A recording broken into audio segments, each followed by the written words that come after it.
Hello students, हमने हिंदी माध्यम से ज्योग्राफी के अभी तक 2 वीडियो आपकी डिमांड पे बना दिए हैं। पहला जो वीडियो था वो इवोल्यूशन ऑफ यूनिवर्स से रिलेटेड था, जिसमें हमने बिग बैंग थ्योरी के बारे में या मतलब जो थ्योरीज़ यूनिवर्स के एवोल्यूशन से संबंधित थी उनको हमने डिस्कस किया है। और इसके अलावा हमने क्या किया था कि कैसे कैसे मतलब आपका जो यूनिवर्स है उसके जो कंपोनेंट है, जैसे मंदाकिनी हो गया, उसके बारे में हमने डिस्कस किया था। और इसके अलावा हमने सन के बारे में डिस्कस किया है। और इसके अलावा मैंने एस्ट्रोनॉमिकली जैसे मैंने बात की थी कि उसमें आपकी एक अंध ऊर्जा होती है, अंध पदार्थ होता है या आपका दृश्य भाग जो हमारे को दिखाई देता है, उसको हमने डिस्कस किया था। तो उसके बाद हमने नेक्स्ट उसमें क्या किया था कि हमने सूर्यों का जो लास्ट लेक्चर था यानी कि दूसरा वीडियो, उसमें मैंने सूर्यों की कंपोजिशन के बारे में चर्चा की थी।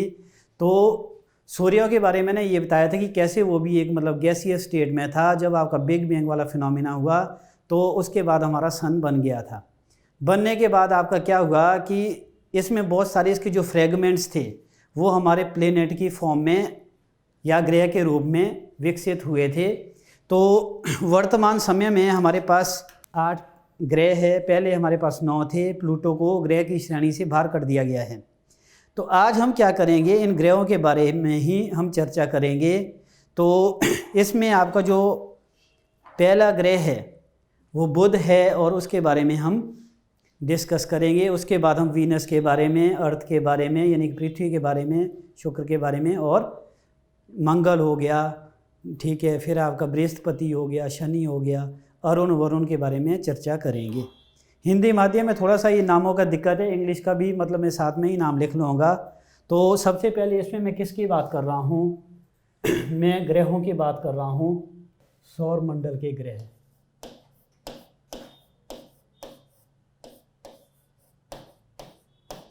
मंडल के ग्रह। तो आज हम ग्रह के बारे में चर्चा करेंगे।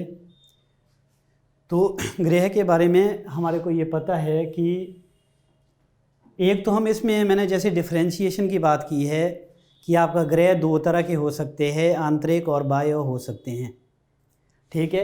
एग्जाम्पल के लिए अगर मैं ग्रह की बात यहाँ पे कर रहा हूँ तो इसमें मैं 2 चीज़ों की बात कर रहा हूँ। सबसे पहले तो हमारे को ये पता होना चाहिए कि ग्रह 2 प्रकार से हम उनको उनमें अंतर कर सकते हैं। एक आंतरिक ग्रह है, आंतरिक ग्रह है, और दूसरा है बाह्य ग्रह, दूसरा है बाह्य ग्रह।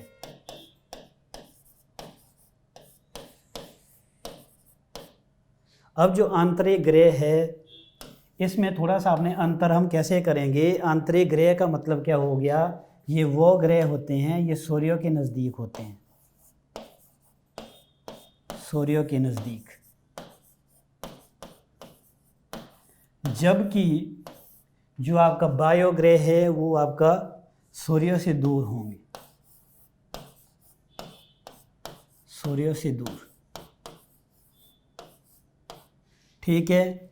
ये वाले जो होंगे आंतरिक ग्रह, इनका क्या होता है कि इनका घूर्णन समय, इनका घूर्णन समय अधिक होता है,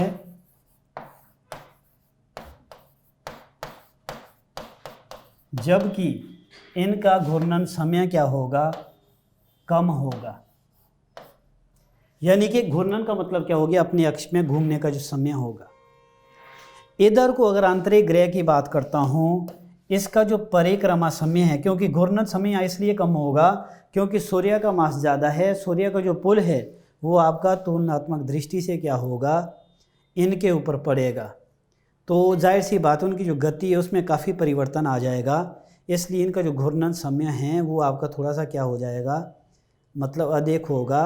और उधर आपका क्योंकि सूर्य का प्रभाव वहाँ पे कम है, डिस्टेंस आपका ज़्यादा दूर है बाह्य ग्रह की, इसलिए आपका जो घूर्णन समय है वो आपका क्या हो जाएगा, वो आपका कम हो जाएगा। यहाँ पे इधर को आपका अधिक हो जाएगा, यानी कि आंतरिक ग्रहों में। यहाँ पे जो परिक्रमा समय होगा, परिक्रमा समय, परिक्रमा का जो समय होगा वो कम होगा, जबकि इधर को आपका क्या होगा, परिक्रमा समय अधिक होगा, अधिक होगा। इसका कारण ये है कि आंतरिक ग्रह का जो पथ है, परिक्रमा पथ है, वो आपका उसकी जो दूरी है वो कम होगी, और उधर को क्योंकि आपका क्या होगा, परिक्रमा जो पथ है उसकी दूरी आपका सूरज से कहीं ज़्यादा होगी, इसलिए क्या होगा, परिक्रमा का जो समय है आंतरिक ग्रह में वो आपका क्या होगा, कम होगा, जबकि बाह्य ग्रह में वो ज़्यादा होगा। यानी कि हम ऐसे भी ले सकते हैं, अगर ये सन है तो आपका, अगर मान लो ये पृथ्वी की अगर मैं बात कर रहा हूँ, ये सूर्य है, मान लो ये आपका पृथ्वी है, तो पृथ्वी, सूर्य और पृथ्वी की अगर मैं बात करूँ तो मैं ये कह सकता हूँ, और ये आपका ले लो आप, जैसे आपका इसमें बृहस्पति, ये आपका बृहस्पति हो गया, बृहस्पति, तो आपका जैसे इसका जो परिक्रमा पथ होगा पृथ्वी का वो आपका कम होगा, इसलिए इसका जो परिक्रमा समय है वो भी आपका कम होगा। जबकि जो बृहस्पति है इसका जो परिक्रमा समय है मतलब ज़्यादा होगा, क्योंकि इसका जो परिक्रमा पथ है जिसको हम ऑर्बिट कहते हैं, उसकी जो डिस्टेंस होगी वो आंतरिक ग्रहों की तुलना में कहीं ज़्यादा होगी, इसलिए इसमें आपका अधिक समय हमारे को देखने को मिलता है। इसके अलावा जो आंतरिक ग्रह हैं वो हमारे को कैसे दिखाई देंगे, उनका जो घनत्व है वो आपका ज़्यादा होगा, ठीक है। ये आपका किसके बने होते हैं, ये मैं कह सकता हूँ ये शैल और धात्विक तत्वों के बने हुए होते हैं, धात्विक तत्वों के बने हुए होते हैं। जबकि उधर को जो बाह्य ग्रह है वो आपका कैसे होंगे, गैसीय अवस्था में, यानी कि आपका गैस की अवस्था में होंगे, यानी कि गैसीय अवस्था में हमारे को देखने को मिलते हैं, ठीक है। अब ये तो हमारे को एक चीज़ पता लगी। अगर हम इसमें सैटेलाइट्स की बात करते हैं, उपग्रह की बात करते हैं, आंतरिक ग्रह में आपका जो उपग्रह है, उपग्रह आपका इसमें कैसे होंगे, उपग्रह की संख्या, उपग्रह की संख्या कम होगी यहाँ पे, या कुछ के तो है भी नहीं, ठीक है। लेकिन उधर आपका क्या होगा, उपग्रह की संख्या अधिक होगी, उपग्रह की संख्या यहाँ पे क्या हो जाएगा, अधिक होगी, अधिक होगी, यहाँ पे उपग्रह की संख्या अधिक होगी, ठीक है। तो यहाँ आपका ज़्यादा हो जाएंगे उपग्रह, ठीक है। इधर आपका आंतरिक ग्रह की अगर मैं बात करूँ, यहाँ पे आपका क्या होगा कि यहाँ पे हमारे को वलय देखने को नहीं मिलते हैं, वलय नहीं होते हैं, रिंग सिस्टम यहाँ पे हमारे को देखने को नहीं मिलता है। जबकि बाह्य ग्रह में हमारे को क्या देखने को मिलता है, वलय देखने को मिलते हैं, वलय देखने को मिलते हैं, ठीक है, वलय मिलते हैं।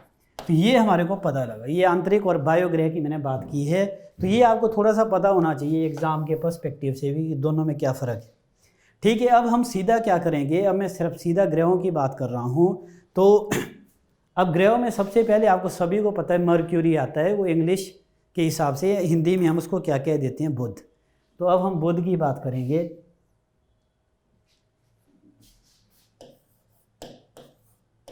बुध की, अब बुध को मैं इंग्लिश में भी आपकी सुविधा के लिए लिख रहा हूँ, इसको हम मर्क्यूरी कह देते हैं, इसको हम मर्क्यूरी कहते हैं। बुध के बारे में कुछ एक चीज़ें आपको पता होनी चाहिए। पहली बात तो ये है कि जो बुध है वो सूर्य का सबसे निकटतम तारा है, सूर्य का निकटतम तारा है।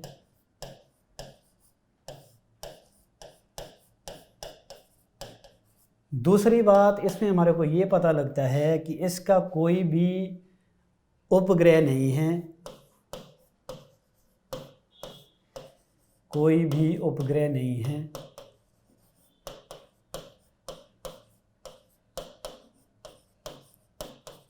ठीक है। तीसरी बात इसमें हमारे को ये पता लगती है, इसमें कोई भी हमारे को वायुमंडल नहीं है, ना पानी है, ना जल है, और ना ही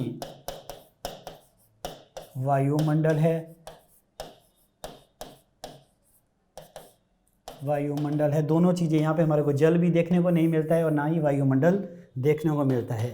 इसके अलावा हमारे को इसमें ये भी पता लगता है कि इसका जो घूर्णन समय है, घूर्णन समय, घूर्णन समय का मतलब क्या हो गया, जिसको हम रोटेशन कहते हैं, यानी कि जो ग्रह है वो अपने अक्ष पे भी घूम रहा है, अपनी एक्सिस पे भी घूम रहा है, और इसके अलावा आपका वो सूर्य के चारों ओर जब चक्कर लगाएगा, अपने अक्ष पे घूमने की जो उसकी अवस्था है उसको हम क्या कहते हैं, घूर्णन समय। लेकिन अगर वो सूर्य के चारों तरफ चक्कर लगा रहा है उसको हम क्या कह देते हैं, परिक्रमा। तो यहाँ पे मैं घूर्णन समय की बात कर रहा हूँ, यानी कि बुध की अपनी दूरी पे जो घूमने की अवस्था है के समय की बात मैं यहाँ पे कर रहा हूँ, उसको हम घूर्णन समय कहते हैं। तो घूर्णन समय इसका बुध का कितना होता है, 58, यानी कि 58 दिन होता है। इसमें आपका कितना होता है, 58 डेज होता है। और इसका जो परिक्रमा समय है, परिक्रमा समय ये लगभग कितना होता है, परिक्रमा समय होता है 88 दिन, यानी कि 88 डेज। और मैं ये भी कह सकता हूँ कि सबसे कम ये परिक्रमा समय है, जितने भी हमारे ग्रह हैं उसमें सबसे कम समय ये सूर्य के चारों ओर चक्कर लगाने में लगाता है। तो बुध का हमारे को ये पता लगा, ठीक है। इसके अलावा कई बार ये भी पूछ लेते हैं कि अगर इन टर्म्स ऑफ, अगर हम मतलब साइज़ बात करें, ठीक है, तो ये आपका सबसे छोटा है, ये आपका मतलब सबसे छोटा ग्रह भी है, सबसे छोटा ग्रह, ये सबसे छोटा ग्रह है, ठीक है। ये हमारे को बुध के बारे में पता लगा, जो कि हमारे सौर मंडल का पहला ग्रह है और ये सबसे छोटा भी है। इसका जो घूर्णन समय 58 डेज है, परिक्रमा समय घूर्णन समय 58 दिन है, परिक्रमा समय 88 डेज है। कोई इसमें जल नहीं है, कोई इसमें वायुमंडल नहीं है, कोई इसका उपग्रह नहीं है, और ये सूर्य का निकटतम का तारा भी है। तो ये आपने इसमें कुछ फैक्ट्स याद रखने हैं, बुध के संदर्भ में कई बार आपका क्वेश्चन आ जाता है। अब मैं किसकी बात कर रहा हूँ, अब मैं दूसरे ग्रह की बात कर रहा हूँ, और वो जो ग्रह है वो है शुक्र ग्रह, जिसको हम वीनस भी कहते हैं। अब दूसरा इसमें आपका क्या आ जाएगा, शुक्र ग्रह, शुक्र ग्रह। अब शुक्र ग्रह की अगर मैं बात करता हूँ तो इसमें हमारे को एक तो ये पता लगता है कि इसको हम पृथ्वी की जुड़वा बहन भी कह देते हैं, क्योंकि इसका जो आकार है, ठीक है, इसका जो द्रव्यमान है वो लगभग हमारी पृथ्वी के बराबर है।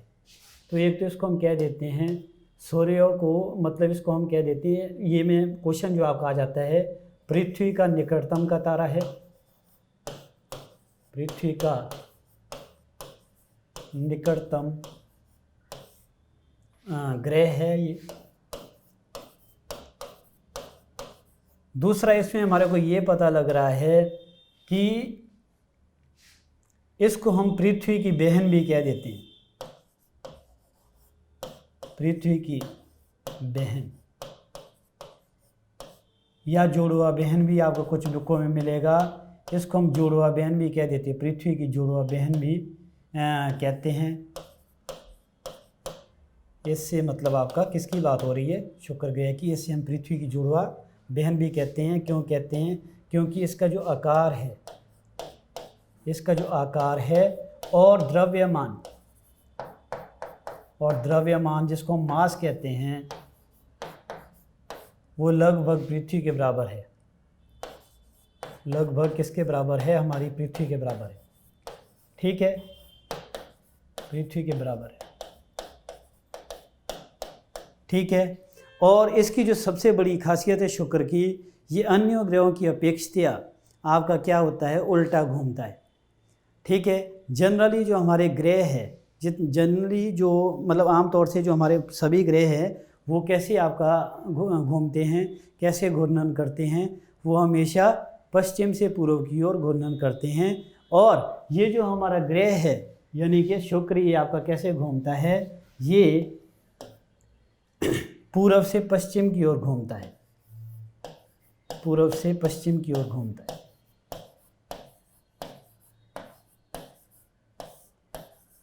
की ओर घूमता है, और घूमता है,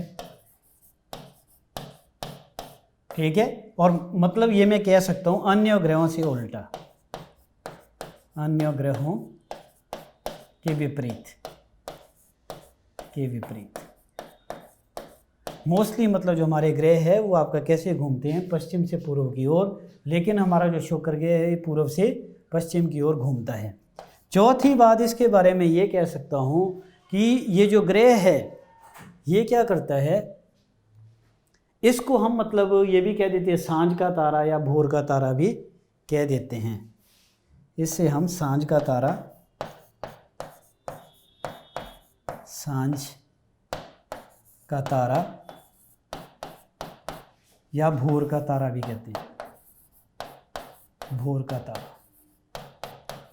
यानी कि ये आपको शाम को मतलब जब आपका अंधेरा होना शुरू हो जाएगा सबसे पहले आपको यही हमारे को दिखाई देगा शुक्र ग्रह, और सुबह भी जब आपका मोस्टली सनराइज से पहले मतलब हमारे को ये आसमान में दिखाई देगा, इसलिए हम सांझ का तारा या भोर का तारा भी कह देते हैं। इससे भी बड़ी बात ये है कि ये जो तारा है ये सबसे, ये जो ग्रह है ये सबसे गर्म भी है, ये सबसे गर्म ग्रह है। और इसके जो गर्म होने का जो कारण है, इसमें क्या पाया जाता है, इसमें लगभग 95% कार्बन डाइऑक्साइड पाई जाती है, यानी कि CO2 इसमें हमारे को देखने को मिलती है। सबसे गर्म ग्रह है क्योंकि इसमें 95% CO2 यानी कि कार्बन डाइऑक्साइड पाई जाती है। इसका मतलब क्या हो गया, ये आपका जो सन से जो आने वाली जो ऊर्जा है उसको क्या कर लेता है, मतलब अब्जॉर्व कर लेता है, इसलिए ये आपका सबसे हॉटेस्ट प्लेनेट है। ठीक है। वैसे आपका कौन सबसे मतलब गर्म जो ग्रह होना चाहिए था वो होना चाहिए था बुध, लेकिन यहाँ पे आपका कौन सा है, यहाँ पे शुक्र है, क्योंकि शुक्र पे आपका सबसे ज़्यादा आपका क्या पाया जाता है, कार्बन डाइऑक्साइड, यानी कि 95% तक, जो कि एक हरित गृह गैस है। हरित गृह गैस के बारे में आपने सुना हुआ होगा, अगले चैप्टर में भी ये आएगा। हमारे अर्थ सिस्टम में भी हमारे को ये पता लगता है कि सबसे जो भारी गैस हमारे एटमॉस्फेयर में पाई जाती है वो आपका CO2 है। और CO2 आपका अर्थ सिस्टम में भी, मैं आपका हट के बात कर रहा हूँ कि आपका ऊपर से मान लो जैसे सन है, सन क्या करेगा, सन ऊपर से रेडिएशन आपका नीचे की तरफ भेज रहा है as short wave. Short wave क्यों, क्योंकि जो हमारा एटमॉस्फेयर है इसमें आपका कार्बन डाइऑक्साइड जो सबसे भारी गैस है वो आपका सबसे निचली लेयर में यानी कि ट्रोपोस्फियर में पाई जाती है, और ऊपर से आने वाली जो रेडिएशन है जब हमारे अर्थ सिस्टम के ऊपर आती है तो उस टाइम में आपका क्या होता है, कार्बन का जो कवर है या ये जो लेयर है ये क्या करती है, एक ट्रांसपेरेंट लेयर का काम करती है, यानी कि एक पारदर्शी परत का काम करती है, जिससे सन की जो रेडिएशन है वो आपका क्या है, इजीली हमारे पृथ्वी के ऊपर एज शॉर्ट वेव आ जाती है। अब क्या होता है, कुछ टाइम तक जो पृथ्वी होती है हमारी वो क्या करती है, इस रेडिएशन को ऑब्जॉर्व कर लेती है और उसकी फिर कुछ मात्रा को वापस एज लॉन्ग वेव क्या करती है, यानी कि आपका एक दीर्घ तरंग के रूप में क्या करती है, वापस भेजती है। उसी से हमारा एटमॉस्फेयर गर्म होता है, उसी को हम क्या कहते हैं, हरित गृह कहते हैं, हरित गृह उसको हम कहते हैं। और ये जो आपका हरित गृह वाला फिनोमिना है, इसी से हमारे अर्थ सिस्टम यानी कि हमारे पृथ्वी के ऊपर क्या होता है, जितने भी आपके जो पेड़ पौधे हैं, ठीक है, वो आपका क्या है, विकसित होते हैं। ठीक है, हर चीज़ की जो उत्पत्ति है वो कहीं ना कहीं आपका इसी हरित गृह के परिणाम स्वरूप होती है। अब क्योंकि मैंने यहाँ पे कहा कि भाई कार्बन डाइऑक्साइड की मात्रा लगभग आपका कितनी है, 95% है, तो इसलिए आपका क्या करता है, ये सूर्य से आने वाली जो रेडिएशन है उसको या विकिरण है उसको क्या कर लेता है, अपने अंदर ले लेता है, यानी कि उसको रोक देता है, जिससे यहाँ पे क्या होता है, गर्मी काफ़ी ज़्यादा हो जाती है, काफ़ी ज़्यादा इसका टेम्परेचर हो जाता है, और इसीलिए आपका क्या है, ये सौर मंडल का सबसे गर्म ग्रह है। दूसरा इसमें हमारे को ये भी पता लगता है, नेक्स्ट इसमें जो मैं बात कर सकता हूँ कि ये सबसे चमकीला तारा भी है, सबसे चमकीला तारा, ये सबसे चमकीला तारा भी है।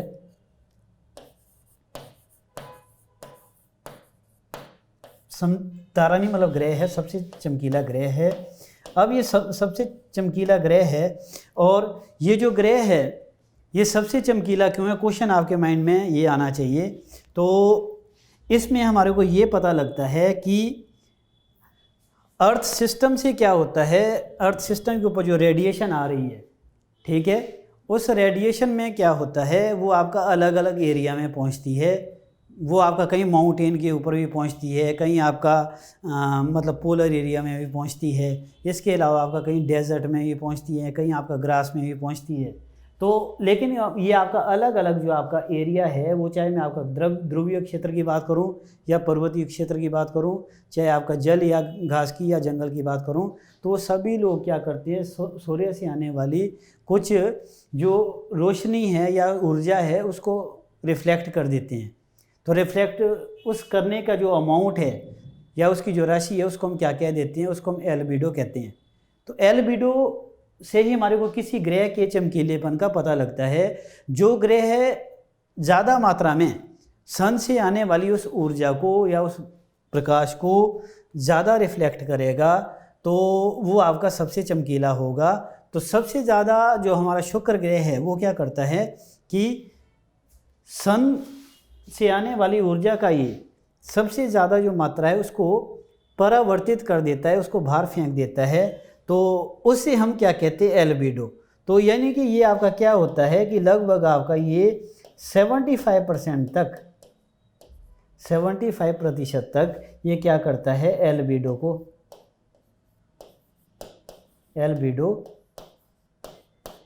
को परिवर्तित करता है, यानी कि उसको क्या कर लेता है, वापस एटमॉस्फेयर में भेज देता है। उसी से हमारा ये सबसे चमकीला दिखाई देता है। एल्बिडो का जो मतलब है, वैसे हमारा जो अर्थ है वो भी क्या करती है, सूर्य की रोशनी का कुछ प्रतिशत जो भाग है उसको वापस भेज देती है या वापस एटमॉस्फेयर में चला जाता है वो उसका कुछ भाग, उसको हम क्या कह देते हैं, एल्बिडो। लेकिन हमारी पृथ्वी कम करती है लगभग आपका 35% तक। तो ये हमारे को इसके बारे में पता लगा, ठीक है। अब मैं नेक्स्ट किसकी बात कर रहा हूँ, नेक्स्ट इसमें मैं बात कर रहा हूँ पृथ्वी की बात। नेक्स्ट इसमें पृथ्वी की बात हो रही है। तो अगर मैं पृथ्वी की बात करता हूँ तो इसमें हमें ये पता लगता है कि हमारी जो पृथ्वी है इसको हम, सबसे बड़ी बात है हम बचपन से सुनते आ रहे हैं, इसको हम नीला ग्रह कहते हैं। नीला ग्रह इसको हम क्यों कहते हैं, क्योंकि इसमें लगभग 29% हमारे को जल देखने को मिलता है और बाकी हमारे को स्थल भाग देखने को मिलता है, यानी कि 21%। तो एक तो हम इसकी पहली बात मैं कर रहा हूँ, इससे हम नीला ग्रह कहते हैं, नीला ग्रह कहते हैं। यानी कि अगर हम दूसरे ग्रह पे जाएंगे या दूसरे मतलब मून पे जाएंगे, जब हम अर्थ को देखेंगे तो नीला दिखाई देगा, तो इसको हम नीला ग्रह कह देते हैं। तो नीला ग्रह क्यों कहते हैं, क्योंकि 29%, ये आपका 79% इसमें आपका क्या है, जल है, जबकि आपका 21% स्थल भाग है। अब जो जल है, जल का जो रंग है वो आपका कैसा होगा, नीला। तो इसलिए हमारे को ये जो पृथ्वी है वो कैसे दिखाई देता है, नीला, इसलिए हम इसे नीला ग्रह भी कह देते हैं। इसके अलावा जो हमारी पृथ्वी है, ठीक है, तो पृथ्वी में हमारे को थोड़ा सा इसमें पीछे वाले भाग में थोड़ा सा एक छूट गया था, तो इसमें ज़रा वो आप ज़रूर ध्यान दीजिए, वो काफ़ी अलग है, तो वो मैं यहाँ पे आपको नहीं बता पाया। तो इसमें आपका जो नेक्स्ट है मतलब आपका 7th, इसका जो घूर्णन समय है शुक्र की, अगर मैं बात करूँ घूर्णन समय का, वो यहाँ पे रह गया था। ये लगभग इसमें हमारे को 265 आपका डेज इसमें आपका टाइम लगता है, जबकि इसका जो परिक्रमा समय है, परिक्रमा समय वो लगभग कितना है, 224 दिन के करीब है। यानी कि इसमें जो परिक्रमा समय होगा शुक्र में, ये आप प्लीज़ थोड़ा सा ध्यान दीजिएगा, ये आपका क्या होगा, कम होगा घूर्णन समय से। बट सामान्य तो आपका क्या होता है, जो घूर्णन समय है वो परिक्रमा समय से हमेशा कम होता है। तो अब इसमें आगे हम चलते हैं। इसमें पृथ्वी की बात मैं कर रहा हूँ। पृथ्वी का जो घूर्णन समय है, घूर्णन समय वो लगभग कितना है? घूर्णन समय है 24 दिन। इसका जो परिक्रमा समय है, परिक्रमा समय वो लगभग कितना है? वो है 365.6 दिन। ठीक है। और इसके अलावा हमारे को ये भी पता लगता है कि ये अकेला मतलब ऐसा ग्रह है हमारा पृथ्वी जिस पे जीवन है। इस पर हमें जीवन दिखाई देता है, या जीवन, इस पर जीवन है। ठीक है। बाकी ग्रह पे आपका कोई जीवन नहीं है।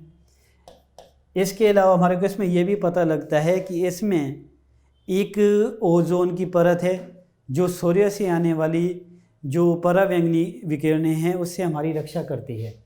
तो मैं ये कह सकता हूँ कि इसमें ओजोन का एक आवरण है, ओजोन का एक आवरण है, आवरण है जो हमारी किससे रक्षा करता है? ओजोन मतलब O3 आप लोगों ने पढ़ा होगा साइंस में, जो हमारी पराबैंगनी किरणों से, जो काफ़ी हानिकारक होती है, हमारे लिए नुकसानदेह है, पराबैंगनी किरणों से रक्षा करते हैं, से रक्षा करता है। ठीक है। ये आपको इतनी सी बात शायद समझ आ गई होगी। ठीक है। ये आपको जो ओजोन का जो आवरण है वो सिर्फ हमारे को पृथ्वी पर ही देखने को मिलता है। इसके अलावा पृथ्वी से संबंधित हमने और भी बातों पर चर्चा करनी है। एग्जाम्पल के लिए जैसे एक तो इसमें हमने, जैसे अगर हम पृथ्वी की बात करूँ, पृथ्वी थोड़ा मतलब झुका हुआ है, टिल्टेड है, तो आपका जो जनरली क्वेश्चन आपका एग्ज़ाम में आ जाता है, क्योंकि हिमाचल में आपका एलाइड का एग्ज़ाम भी आ रहा है और क्वेश्चन उसमें पूछा जा चुका है। तो ये मान लो अगर हमारी पृथ्वी है तो पृथ्वी आपका क्या है कि वो आप अपने अक्ष पे थोड़ा ऐसे झुकी हुई है। ठीक है। उसमें मतलब हमारे को क्या देखने को मिलता है? टिल्ट देखने को मिलता है। लेकिन अब इसमें क्वेश्चन आपका कैसे आएगा? क्वेश्चन आपका इसमें ये आएगा कि लंब से आपका जो कक्षा तल है का जो एंगल है वो आपका लगभग कितना है? वो लगभग 23.5 डिग्री हमारे को देखने को मिलेगा। यानी कि ये वाला पोर्शन नहीं, आप इसमें ये याद रखिएगा, यानी कि ये वाला जो लंब से, ऐसे भी बोल सकता हूँ, कक्षा तल का जो कोण है वो लगभग आपका कितना है? 23.5 डिग्री है। जबकि इसका जो झुकाव है, झुकाव कितना है इसका? अगर आपसे क्वेश्चन आएगा कि भाई आपका जो पृथ्वी का जो धुरी है या अक्ष है वो आपका कितना झुका हुआ है, तो आपका क्वेश्चन बनता है 66.5 डिग्री। अगर आपसे क्वेश्चन आता है कि आपका जो लंब से कक्षा तल का जो कोण है वो आपका लगभग कितना है, तो आपका 23.5 डिग्री आएगा। यानी कि मैं यहाँ आपका क्वेश्चन ही लिख देता हूँ कि लंब से, लंब मतलब आपका परपेंडिकुलर, लंब से कक्षा तल का जो कोण है वो आपका कितना है? वो है लगभग आपका 23.5, यानी कि 23.5 डिग्री। ठीक है। जबकि अगर मैं ये बोलता हूँ कि पृथ्वी की जो धुरी है वो अपने अक्ष पर कितने डिग्री का कोण बनाती है? पृथ्वी की धुरी का जो कोण है वो लगभग कितना है? वो है लगभग आपका 66.5 डिग्री। तो ये हमारे को देखने को मिल रहा है। ठीक है। तो ये आपने क्वेश्चन याद रखना है। और इसके अलावा और भी इसमें हमारे पास बहुत सारी चीज़ें हैं। जैसे पृथ्वी की अगर मैं सूर्य के संदर्भ में बात करता हूँ, पृथ्वी की सूर्य के संदर्भ में स्थिति आपका पृथ्वी की जो सूर्य के संदर्भ में स्थिति है वो आपका कैसी है, उसमें हमारे को दो चीज़ें देखने को मिलती है। एक को हम क्या कहते हैं, उसको कहते हैं हम लोग अपसौर, और दूसरे को कहते हैं हम लोग उपसौर। ठीक है, आपका जो अपसौर है ये आपका क्या होता है, सूर्य और पृथ्वी के बीच, सूर्य और पृथ्वी के बीच अधिकतम दूरी, अधिकतम दूरी। ये आपका लगभग कितनी होगी, ये दूरी आपका होती है लगभग 1.52 बिलियन किलोमीटर होगी। जबकि ये वाला जो अपसौर है इसमें आपका कितनी होगी, ये होगी 1.47 बिलियन किलोमीटर होगी। ये आपका अपसौर मतलब क्या हो गया, ये आपका जैसे अधिकतम दूरी थी, ये आपका सूर्य और पृथ्वी की निकटतम दूरी, सूर्य और पृथ्वी की निकटतम दूरी। ठीक है, ये होगी। अब इसमें थोड़ा सा ये याद रखिएगा कि आगे भी, क्योंकि जब हमने डिस्कस करना है मून के बारे में, वहाँ पे भी आपकी ये चीज़ काम आएगी। इसके अलावा हमारे को पृथ्वी के संदर्भ में और भी चीज़ें आपको देखने को मिलती है। एक को हम क्या कहते हैं, एक को हम कहते हैं अयनांत,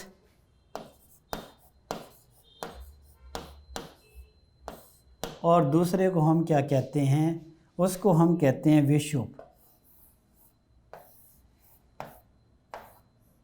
उसको हम विषुव कहते हैं। अब ये अयनांत क्या है, अयनांत में हमारे को दो तरह की चीज़ें देखने को मिलती है। एक तो होता है ग्रीष्मकालीन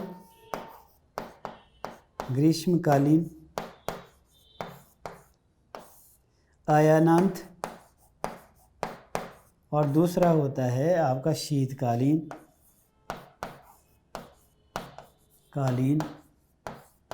अयनांत।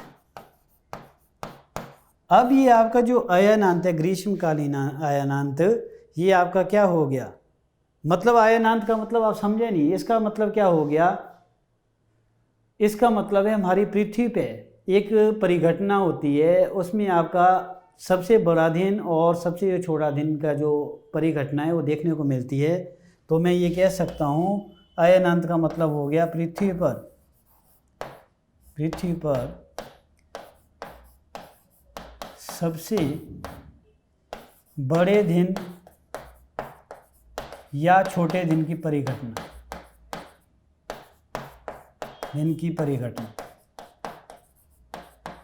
अब ये परिघटना आपका कब होती है, अगर मैं ग्रीष्मकाल अयनांत की बात कर रहा हूँ, ये आपकी जो घटना है ये आपका कब होती है, 21 जून को होती है। और जो शीतकालीन अयनांत है, यानी कि 21 जून को हमारी पृथ्वी पे क्या होगा, सबसे बड़ा दिन होगा। जबकि आपका अयनांत में आपका वाली जो परिघटना है शीतकालीन अयनांत की, ये 22 दिसंबर को होती है, 22 दिसंबर को होती है। अब इसमें आपको समझने वाली बात ये है कि ये जैसे मान लो हमारी पृथ्वी है, तो इस पृथ्वी में आपका ये हमारा विषुवत रेखा है, विषुवत रेखा। तो विषुवत रेखा के दौरान आपका क्या होगा, जैसे ये विषुवत रेखा है जो आपका बराबर दोनों मतलब अर्ध गोलार्ध में पृथ्वी को बांट रही है, तो इसमें विषुवत रेखा के ऊपर आपका, ये आपको सभी को पता है कि 23.5 डिग्री उत्तर में और 23.5 डिग्री दक्षिण में आपका क्या होता है, ये कर्क रेखा है, और ये आपका नीचे क्या दे रखी हुई है, इसको हम मकर रेखा कहते हैं। ठीक है, अगर मैं अयनांत, ग्रीष्मकालीन अयनांत की बात कर रहा हूँ, तो इसमें आपका यानी कि 21 जून को आपने याद रखना है, यहाँ 21 जून के दिन यहाँ पे सन होगा, क्योंकि सन क्या करता है, विषुवत रेखा से कभी ऊपर चला जाता है और कभी नीचे चला जाता है। तो 21 जून को आपको जो हमारा सूर्य है वो आपका कहाँ पे होगा, वो आपका कर्क रेखा पे होगा। और इस तरीके से उत्तरी गोलार्ध में आपका क्या होगा, 21 जून को सबसे बड़ा दिन होगा, जबकि दक्षिण गोलार्ध में आपका सबसे छोटा दिन होगा। तो यहाँ आपका मैं ये कह सकता हूँ कि 21 जून को क्या होगा, उत्तरी गोलार्ध में क्या होगा, उत्तरी गोलार्ध में होगा सबसे बड़ा दिन, और दक्षिणी गोलार्ध में होगा, दक्षिणी गोलार्ध में क्या होगा, सबसे छोटा दिन, सबसे छोटा दिन। ठीक है, मतलब आपका अगर यहाँ बड़ा दिन है तो यहाँ आपका क्या होगा, सबसे छोटा दिन। लेकिन इसका उल्टा अगर मैं 22 दिसंबर की बात करूँ, 22 दिसंबर को सूरज क्या हो जाएगा, विषुवत रेखा को पार करके नीचे आपका कहाँ आ जाएगा, मकर रेखा पे आ जाएगा। तो 22 दिसंबर को दक्षिण गोलार्ध में आपका क्या होगा, दक्षिणी गोलार्ध में यहाँ पे आपका क्या हो जाएगा, सबसे बड़ा दिन। लेकिन उत्तरी गोलार्ध में आपका क्या हो जाएगा 22 दिसंबर, सबसे, उसको मैं कह सकता हूँ सबसे, यानी कि यहाँ आपका ये आपका अगर मैं 22 दिसंबर की बात कर रहा हूँ, ये आपका क्या होगा, उत्तरी गोलार्ध में छोटा दिन होगा। उत्तरी गोलार्ध में क्या होगा, छोटा दिन होगा, जबकि दक्षिणी गोलार्ध में ये क्या हो जाएगा, सबसे बड़ा दिन। दक्षिणी गोलार्ध में क्या होगा, बड़ा दिन होगा।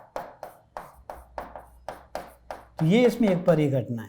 ठीक है, और इसके अलावा आपका जैसे मैं दूसरा पृथ्वी के बारे में आपको बता सकता हूँ कि इसमें दूसरी जो परिघटना मैंने जिक्र किया है वो है आपका विषु। अब अगर मैं विषु की बात करूँ, ये जैसे मैंने आपको अयनांत में बताया कि हमारी पृथ्वी पर आपका सबसे बड़े दिन या सबसे छोटे दिन की परिघटना होती है, उसी तरह से हमारी पृथ्वी पर क्या होता है कि हमारे को दो ऐसे दिन देखने को मिलते हैं जब आपका उत्तरी और दक्षिणी गोलार्ध में बराबर रात और दिन होते हैं, उसको ही हम विषुव कहते हैं। यानी कि विश्व में क्या होता है, वो परिघटना है जिसमें उत्तरी गोलार्ध मतलब इक्वेटर से ऊपर वाला जो गोलार्ध है, उत्तरी गोलार्ध, और दक्षिणी गोलार्ध में क्या होता है, गोलार्ध में क्या होता है, बराबर रात और दिन होते हैं, बराबर रात और दिन होते हैं। अब जाहिर सी बात है, मैंने आपको यहाँ पे बताया कि भाई इस तरीके की सिचुएशन है, ये आपका क्या है 0 डिग्री आपका विषुवत रेखा है, और ये आपका 23.5 डिग्री ये कर्क रेखा है, और ये आपका क्या हो गया, ये विषुवत रेखा मैंने यहाँ लिख दिया विषुवत, और नीचे आपका क्या हो गया मकर रेखा। ठीक है, अब अगर मैं यहाँ बात कर रहा हूँ, मैंने एक तो आपको 21 जून की बात की, ये हमने अयनांत में की, सबसे बड़ा दिन था। 22 दिसंबर को यहाँ पे आपका सबसे बड़ा सदर्न हेमिस्फीयर में सबसे बड़ा दिन था, यानी कि उत्तरी गोलार्ध में ये क्या था, छोटा दिन। तो लेकिन आपका क्या हुआ कि आपका सन की जैसे ऊपर को शिफ्टिंग हो जाती है, यानी कि आपका 21 जून को यहाँ पहुँच जाएगा वो कर्क रेखा पे, उसके बाद वो धीरे धीरे क्या होगा, आपका गर्मी का जो मौसम है, क्योंकि जब ऊपर जून में जाएगा तो यहाँ पे आपका गर्मी हो जाएगी, तो धीरे धीरे आपका क्या होगा, अब उसकी शिफ्टिंग होगी, यानी कि नीचे की तरफ उसका स्थानांतरण होगा सूर्य देवता का, और वो फाइनली आपका कहाँ आ जाएंगे, यहाँ इस जगह विषुवत रेखा। विषुवत रेखा में आपका कब आएंगे, वो आपका पहुँचेंगे यहाँ पे 21 मार्च और 23 सितंबर को, यानी कि जब ये ऊपर चलेगी 21 जून को, तो 21 जून के बाद ये फिर क्या होगा कि वापस आना शुरू कर देंगे, यानी कि नीचे की तरफ, और लगभग आपका इसमें ये यहाँ पे कब पहुँचेंगे, लगभग आपका 23 सितंबर में पहुँचेंगे। उसके बाद फिर आगे ठंड होनी शुरू हो जाएगी, और इस दिन आपका क्या होगा, 23 सितंबर को बराबर रात दिन होंगे नॉर्दर्न, ये यानी कि ऊपरी वाला जो भाग है नॉर्दर्न हेमिस्फीयर और सदर्न हेमिस्फीयर में। उसके बाद सूरज क्या होगा, नीचे की तरफ जाएगा और ऊपर ठंड पड़ेगी नॉर्दर्न हेमिस्फीयर में। अब वो यहाँ पे पहुँच गए नीचे, ठीक है, 22 दिसंबर को। 22 दिसंबर में नीचे आपका गर्मी हो जाएगी, ऊपर ठंड हो जाएगी। अब वो धीरे धीरे उनकी जो शिफ्टिंग है सन की, वो आपका कहाँ हो जाएगी, विषुवत रेखा की तरफ हो जाएगी और अंत तो वो यहाँ पे पहुँच जाएंगी, यानी कि 21 मार्च के करीब। 21 मार्च में जब वो यहाँ पहुँचेंगे तो आपका नॉर्दर्न हेमिस्फीयर में फिर से आपका क्या है, गर्मी होनी शुरू हो जाएगी, यानी कि बसंत ऋतु का मौसम शुरू हो जाएगा। तो इस तरीके से आपका ये जो दोनों डे है, वो चाहे 21 मार्च की बात करो चाहे 30 सितंबर की, ये दोनों आपका जो दिन है, ये इस दिन क्या होता है, उत्तरी और दक्षिणी गोलार्ध में आपका बराबर रात और दिन होते हैं। तो इसके अलावा हमारे को ये पता लगता है कि जो आपका आंतरिक ग्रह है, उसमें मैंने ये कहा कि भाई आपका सूर्य है, उसमें जो बुध है या आपका शुक्र ग्रह है, उसके कोई भी उपग्रह नहीं है। लेकिन अगर मैं पृथ्वी की बात करता हूँ, पृथ्वी का एकमात्र उपग्रह है, उसे हम चंद्रमा कहते हैं। पृथ्वी का उपग्रह ये आपका कौन सा है, चंद्रमा, चंद्रमा, ठीक है। पृथ्वी से संबंधित हम और भी बातें करेंगे, जिसमें हम किसके बारे में बात करेंगे, इसमें हम बात करेंगे जैसे इसमें जो रेखाएं होती है, अक्षांश या देशांतर रेखाएं, तो उनके संदर्भ में भी हम बात कर लेते हैं। अब जैसे हमारी पृथ्वी है, ठीक है, पृथ्वी पे हमारे को दो तरह की चीज़ें देखने को मिलेगी। एक तो इसमें हमारे को, यानी कि मैं यहाँ पे अक्षांश रेखाओं की बात कर रहा हूँ, अक्षांश रेखाएं, और दूसरा मैं किसकी बात कर रहा हूँ, देशांतर रेखाओं की। यहाँ पे आपका क्या हो जाएगा, देशांतर रेखा, रेखाएं।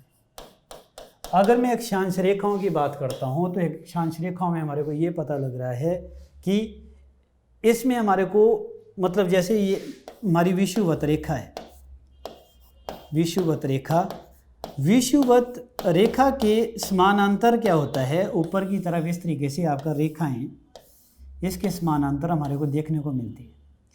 उसी प्रकार से नीचे की तरफ भी हमारे को क्या है, आपका समानांतर रेखाएं देखने को मिलेगी। यानी कि ये वाला तो जो पोर्शन था, ये तो हमारा विषुवत रेखा थी 0 डिग्री, यहाँ भी मैंने 0 डिग्री लिख दी आपको समझने के लिए। तो यहाँ से ऊपर यानी कि इतना 23.5 डिग्री को ऊपर जाने पर, और नीचे भी आपका कितना 23.5 डिग्री का जो रीजन है, यहाँ पे हमारे को क्या देखने को मिलता है, यहाँ पे मतलब हमारे को गर्मी देखने को मिलती है। सूर्य की जो स्थिति होती है हमेशा इसी पॉइंट पे होती है, इसी पॉइंट पे, ठीक है। तो ये जो आपका 23.5 डिग्री नॉर्थ है, इसको तो मैंने कर्क रेखा कहा, इसको हम कर्क रेखा कहते हैं, और इसको हम कहते हैं मकर रेखा। अब कर्क रेखा और मकर रेखा के बीच का जो एरिया होता है, वो आपका काफ़ी गर्म होता है, यानी कि इतना सा एरिया, ठीक है। ये वाला जो एरिया काफ़ी गर्म होता है, और इसको हम क्या कहते हैं, इसको क्योंकि ये गर्म होता है इसलिए हम इसको उष्ण कटिबंध कह देते हैं, उष्ण कटिबंध, ठीक है। इसको हम ट्रॉपिक भी कह देते हैं, इसको हम उष्ण कटिबंध कह देते हैं, यानी कि ये गर्म क्षेत्र है। अब धीरे धीरे जैसे हम ऊपर की तरफ जाते जाएंगे, यानी कि या नीचे की तरफ जाते जाएंगे, 23.5 डिग्री मैंने बात की, 23.5 डिग्री आप यहाँ तक मान के चलो कि लगभग आपका 66.5 डिग्री तक, ठीक है। और नीचे भी आपका 66.5 डिग्री तक हम क्या कहते हैं, इनको आपका एक तो आर्कटिक वृत्त कहते हैं और एंटार्कटिक वृत्त कहते हैं, यानी कि उत्तरी वृत्त कह देते हैं या आपका दक्षिणी वृत्त कह देते हैं। तो अगर मैं यहाँ इसको उत्तरी वृत्त लिख देता हूँ,